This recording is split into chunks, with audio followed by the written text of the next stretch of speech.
Perkenalkan, nama saya Muhammad Ashabul Kahfi dengan NIM 23030150203 dari kelas PJKR kelas H.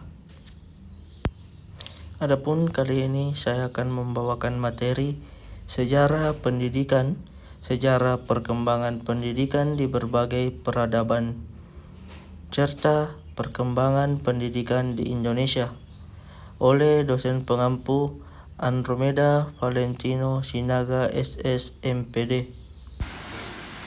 Pendidikan dunia telah lama sekali adanya, mulai dari zaman kuno dan zaman Yunani kuno, kemudian zaman Helenisme tahun 150 sampai 500 sebelum Masehi, ke zaman pertengahan 500 sampai 1500-an, zaman reformasi dan kontra-reformasi pada tahun 1600-an. Sejarah pendidikan pada zaman kuno belum banyak memberi kontribusinya kepada pendidikan pada zaman sekarang ini. Sejarah pendidikan di peradaban dunia dibagi menjadi dua, yaitu peradaban dunia lama yang termasuk Mesir, Mesopotamia, dan Cina Utara, dan peradaban dunia baru, suku Maya, Aztec, dan Inca. Berikut penjelasannya. Yang pertama itu adalah Mesir.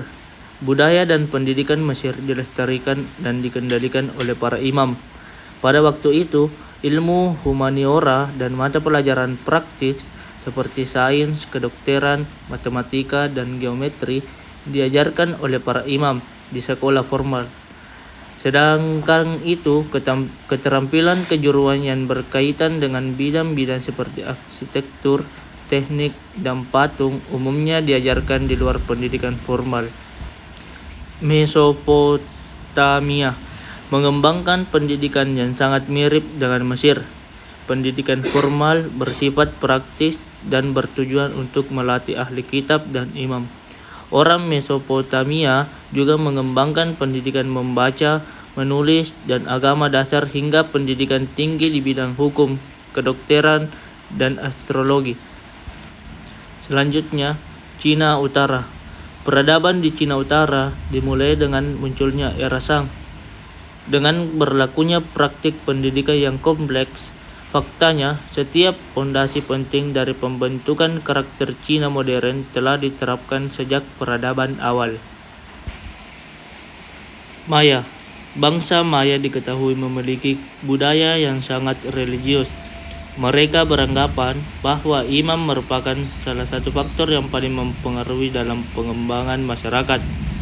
Salah satu pendidikan yang menonjol di kalangan bangsa Maya adalah pelatihan karakter, pengendalian diri, gotong royong, dan moderasi. Juga ditanamkan melalui sosialisasi maupun berbagai kesempatan di hari keagamaan. Selanjutnya, suku Aztec. Dalam kehidupan suku ini, pendidikan berada di bawah tanggung jawab pendeta dan tetua bangsawan yang disebut konservator. Para murid memulai pendidikan pada usia 10 tahun untuk mempelajari sejarah melalui pidato, puisi, dan musik.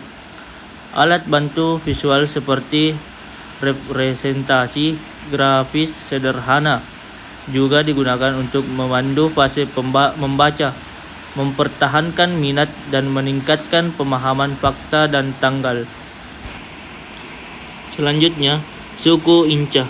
Sejauh yang diketahui, tidak ditemukan adanya bahasa tertulis dalam rekaman dari suku Inca. Mereka juga sangat bergantung pada transmisi lisan sebagai saran untuk mempertahankan pelestarian budaya mereka.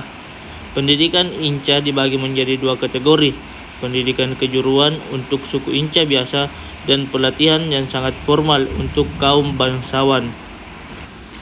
Perkembangan pendidikan di Indonesia memang melewati jalan yang sangat panjang.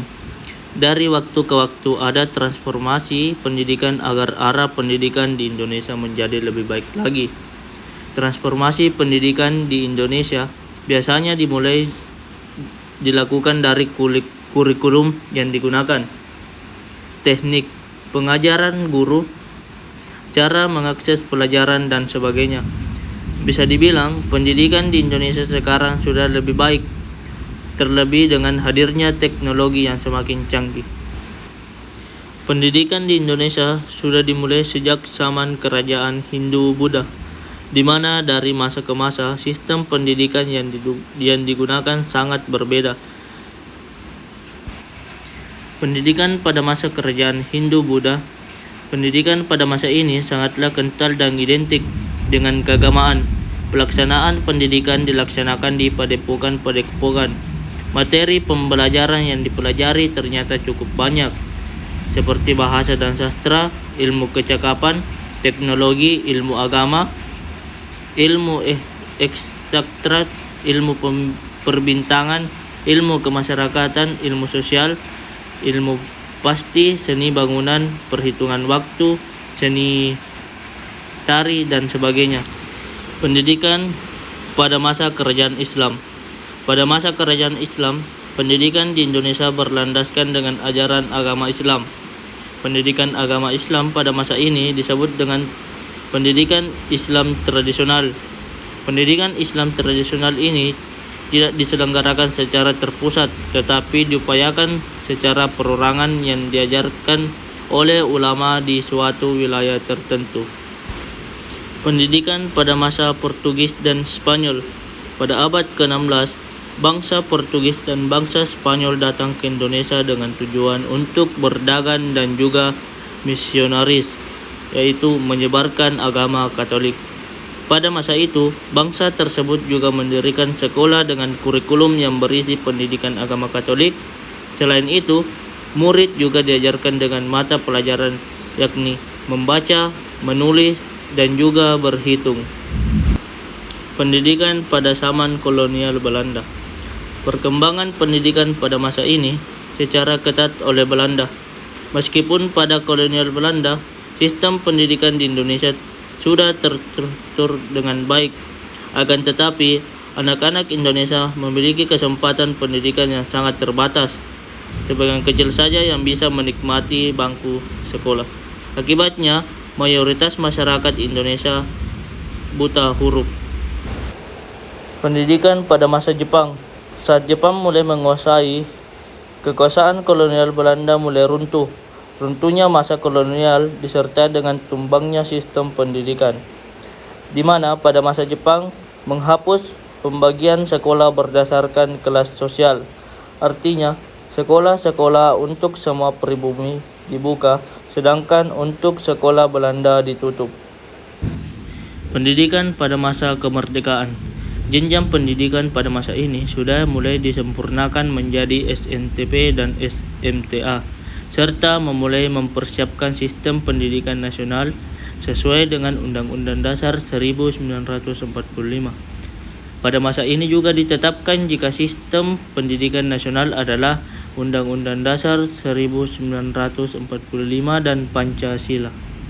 Pendidikan masa reformasi. Pada awal masa reformasi masih menggunakan kurikulum 1904. Beberapa saat kemudian, kurikulum 1904 diubah menjadi kurikulum 2000 dan disempurnakan menjadi kurikulum 2002. Kurikulum berbasis kompetensi.